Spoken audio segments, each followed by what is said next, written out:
8 years ago, my grandfather died in Vienna, and I got the job of sorting through his substantial library. I was going stack by stack when I found this, an original 1889 Philipson Bible translation. It had tissues stuck in different places, neatly folded. That's the way my grandfather would always mark the spots he wanted to return to. I put the Philipson aside carefully and kept sorting. And soon, I found this Herxheimer translation. Again, tissues everywhere. And a short while later, the Zunz translation. Altogether, I found 5 tissued Bible translations, all from different time periods and different translators. But here's the thing. My grandfather spoke Hebrew. In fact, he knew much of the Bible in the Hebrew original by heart. It got me thinking, why does a Hebrew speaker like my grandfather own and use a Bible translation? And not one, not 2, but 5 different ones. Before I attempt an answer, I'd like to take a step back and talk about translation in general. This is an actual menu in an actual restaurant in Israel. Just look at how they translate kaved of. Deep frying its liver is certainly a funny way of respecting a chicken. But in all seriousness, translation mishaps may be amusing when they happen in our everyday lives. But let's think about them in the context of the Bible. The Bible is a book of world historic significance with billions of copies in circulation. It is a book that for millennia has played a sacred and a special role in the lives of much of the world's population. Now, most of these people did not speak Hebrew, so the translation that they chose also became the lens through which they saw their religion and through which they approached their entire lives. When you think of it this way, choosing the right translation among over 10,000 different Bible translations across languages becomes very important. But what does it mean to have the right translation? Let's take a look at this very famous example from the beginning of Genesis, the creation of woman. The verses tell us that God put Adam to sleep and then took echat mitzalotav, and from that tsela formed a woman. Now, most of us are Hebrew speakers in the room. Let me ask you a question. How would you translate the word tsela in this context? Okay, so most commentators agree it's a rib, but the mathematicians in the room, right, probably thought of the other definition of tsela, a side. And actually, there is an ancient rabbinic text, the Midrash, that says that man and woman were originally created back to back and only later separated. Under that reading, it makes perfect sense for God to have taken one of Adam's sides. And in fact, translators have it both ways. So did woman emerge from a tiny rib in man's body, or was she a fully formed side waiting to be separated? How readers of the Bible imagine that origin story may well have a big impact on how they see the role of women in the Bible in general. But whether you translate rib or side, when you translate tsela, you must take a stance. And so it is with every word of the text. And while there may be wrong or misguided translations, such as respect the chicken, there's usually not one right translation. Every choice can add and open a different dimension in the text. That's true not only for people who need the translation because they don't understand the original. I bet that many of you Hebrew speakers had some sort of pre-formulated idea of this tsela in mind, and only the act of hearing the other translation opened up the new possibility. And that's what I think my grandfather was up to with these 5 books as well. He didn't use them as translations, at least not in the conventional sense of the word, but rather as intricate commentaries, new windows into a text that was meaningful and that was beloved to him. Standing there between my grandfather's books, I understood that there's a whole world of commentary contained in these translations. And that became one of the inspirations for my doctorate. I'm building a framework by which to use translation as commentary, in my case, specifically for the Bible. I ask, what kind of commentary is Bible translation? How can we use it? And what does it do for us that traditional forms of commentary do not? In order to answer these questions, I had to choose one particular translation to follow. and I actually knew exactly which one I wanted to work with. In 1925, two German Jewish philosophers, Martin Buber and Franz Rosenzweig, set out to translate the Bible into German. Now, you may ask, out of 10,000 different Bible translations, why did I dafka choose this one? Well, for one, I speak German, but also I come from the field of modern Jewish philosophy. Martin Buber and Franz Rosenzweig are the biggest rock stars in my field. By the time they started working together, they had each already published a paradigm-shifting work of philosophy. So having these two as co-translators, it doesn't get much more exciting than that. But it's not only who Buber and Rosenzweig were, but also why they translated. They're both dialogical philosophers, which means that they thought human understanding comes through dialogue. And so language, and particularly the spoken word, was of paramount importance to them.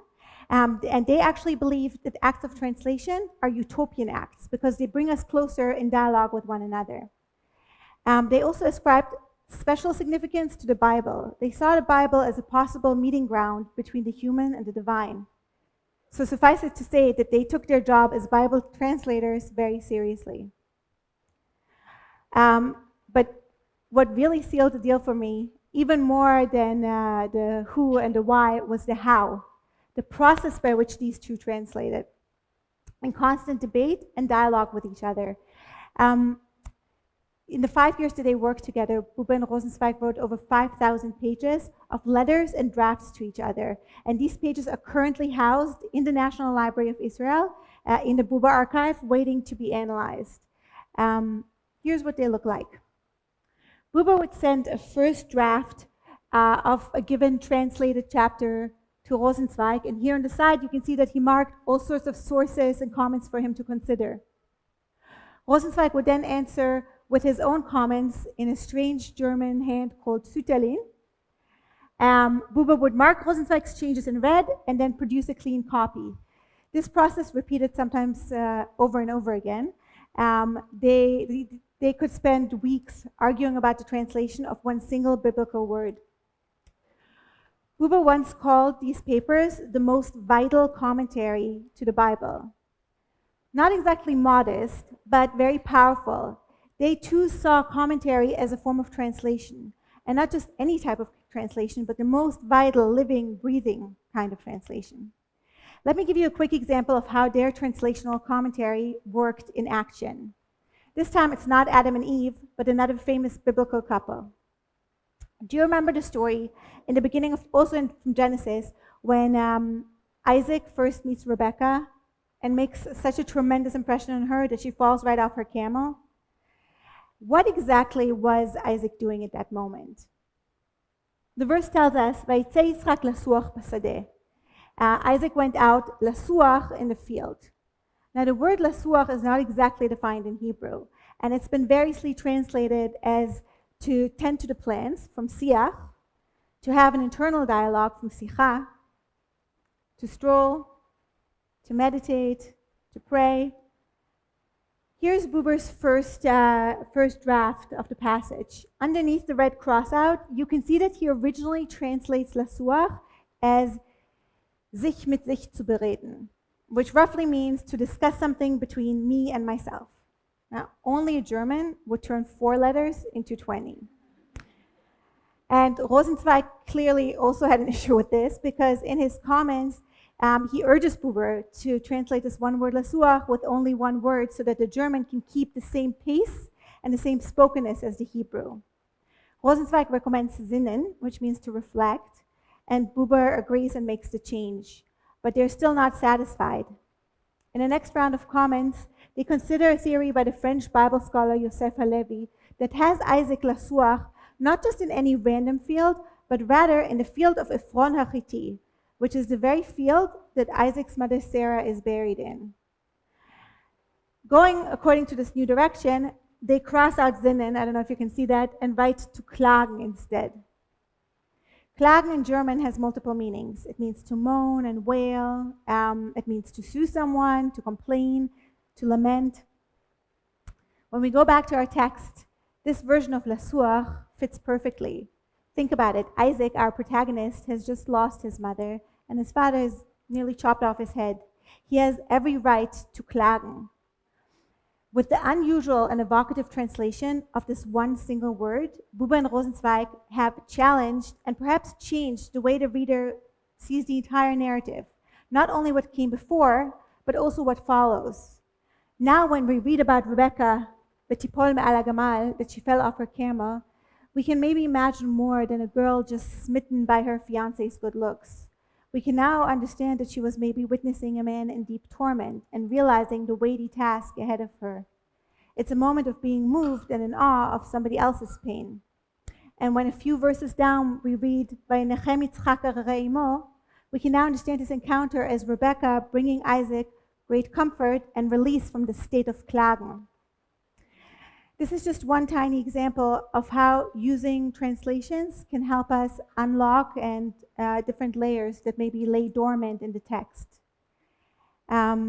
Just how far and how deep this type of analysis can go, I'm still in the process of discovering. But meanwhile, I'm following two paper trails. The one that Buber and Rosenzweig left for posterity, and a tissue trail that my grandfather left for me. Thank you.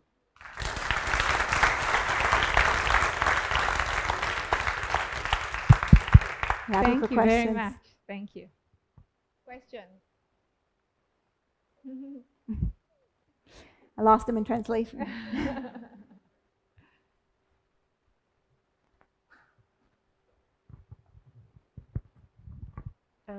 Thank you so much for your talk. I think it's also a very emotional subject for me, coming from the same paper trail. Yeah.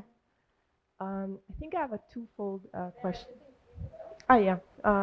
I'm Sarah from the Hebrew University. So I have a twofold question. The first one is, what can we study and learn and understand about languages themselves from translation? Like they become these very vast and intricate vessels that can kind of accommodate thought, commentary, understandings, especially in the transition from very different languages like Hebrew and German. And my second question is, because I think that this dialogue between Rosenzweig, Buber, and the Bible is also situated in kind of a historical process of the study of language.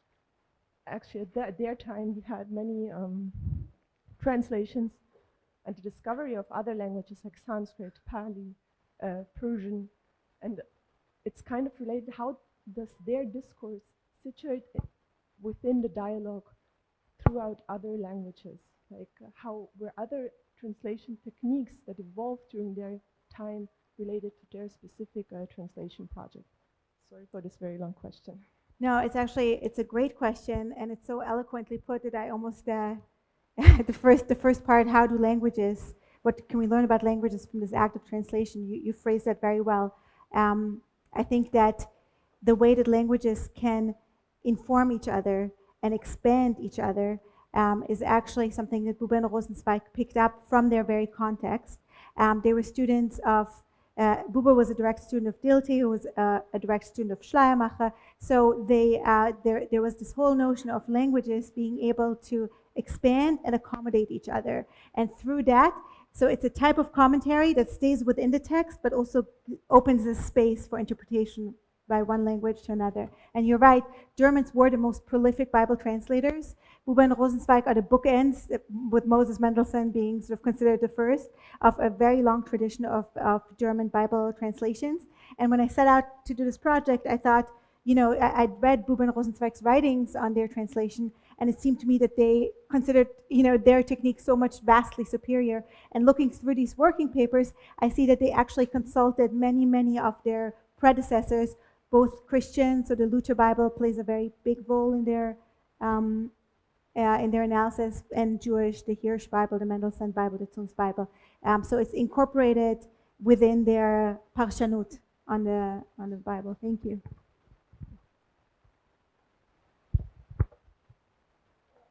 Okay, yeah. Shachar from Tel Aviv. Is there because it's so vast, the translation, so you probably are not looking at all of it in all the correspondence. Correct me if you are. Is there some specific specific trail that you want to follow within this? Okay, well, you hit a sore spot because right now I'm looking at everything, and my advisor and you say the same thing. Focus. But because I'm looking at the hermeneutics of Bible translation, which means I'm looking at it for its interpretive value, what I'm specifically interested in when they talk about techniques and when they consider sources and how they build their sources into an ultimate translation, and how we can then reverse engineer it to find what is their interpretation and how can we apply it. So I'm looking through the answers. I'm looking through the entire set of working papers, but I'm looking for specific points at which they discuss commentary and how their text can serve as a commentary. Thank you. Hi, really great talk. Thank you. Hi. So I have technical questions, you might say. So are you reading these letters yourself, and do you manage to understand their handwriting like all the time? And another question, I guess you're writing your PhD in English, so there's another translation. Like, do you find it difficult to translate everything you understand in German as a German speaker to English? Yeah, that's really a great question. So the first question, I do read these papers. Buber's handwriting is much easier to decipher. I don't know if you could see than Rosenzweig's, and I have some help with the Rosenzweig handwriting. And we're also a group of people who are looking at these papers together. But yeah, that's one of the challenges, but it's also exciting. You know, that's like the $1 million question in my can we actually translate this to a group of people whose head doesn't light up when they hear the word klagen for Lasuach, and all of a sudden like, wow, this makes so much sense in the German. Can I effectively translate it to an audience that doesn't speak German? And I mean, I see by your reactions that I think I can. I think that there is something sort of across languages, and especially once you explain and once you that does translate. So I hope so. Yeah, I'm writing in English. Hi, Oriane from Tel Aviv. Thank you. It was a wonderful talk. I would like to ask you regarding this historical period, and like it sounds to me quite recent, maybe, or late in history. Maybe you have insight into like what drives a person to take on this huge project of producing yet another translation to the Bible when there are so many already in German. Mm-hmm. And also like who is it for, and are like we as Hebrew speakers, do you think that we're missing something that we always interact with the Bible in Hebrew? Yeah, great, thank you. So Buber and Rosenzweig set out in 1925 to translate the Bible into German. So that's a tragic turn in history that Gershom Scholem, actually another German Jewish intellectual, when they finally finished the translation in 1965, and Rosenzweig was no longer alive, and they had this publishing party, and Scholem says this translation was the tombstone for German Jewry. So you produce this for an audience that is no longer existent. And I think that the community that I'm part of and in German Jewish studies is proving that wrong, and I think that it has popular appeal because I think that there is a translation here with a lot of thought and a lot of commentary that, like I tried to show, does not only serve the German audience but can actually reflect on a text for a Hebrew-speaking audience too, and show different content that you may have not expected to see from the stories you grew up with in childhood. Seeing it through the lens of another translation can open that up. Yeah. Hi, thanks. Hey. Oad from Tel Aviv. Thanks for the talk. It was very interesting. I think that what is very unusual about this kind of translation is that it is in dialogue. In fact, a commentary that is created in dialogue, which is very, very uncommon. Like we can remember the legend of the Septuagint and other myths of commentary. So do you have I have a two-part question. Like, first, do you have any conclusions about the way that you take this dialogue and make an actual final version, and all the intricacies that probably go around this notion of how to decide when you're in dialogue and even in conflict sometimes. And the other question is, do you think that maybe you should not relate only to the final form of this commentary, but actually to the process, and to introduce like a new kind of commentary when the process is the commentary and not the final work? Yeah, that absolutely. I think that's key. In addition to seeing how translations can help us as commentary in the text, you're absolutely right. How does dialogical reading of a text bring out different, and that's also one of the important questions. And especially their dialogue is so ripe and so fruitful. Buber had, he started the translation, it was really his project, and Rosenzweig was a sort of editor. So how does it actually work out? And in most of the times, Buber gets convinced by Rosenzweig along the way, but their dynamic is obviously very, very significant also. And the most interesting are those moments when they write endless letters to each other, and it all culminates in this one word in the translation, but there's, weeks and pages of dialogue between the two about those. So I absolutely think that has a place, and it definitely is going to make it into my dissertation, and I hope it's going to, at the end of the day, have more of a public used to actually see their debate about the Bible as well. Thank you. Yeah. Thank you very much, Dana.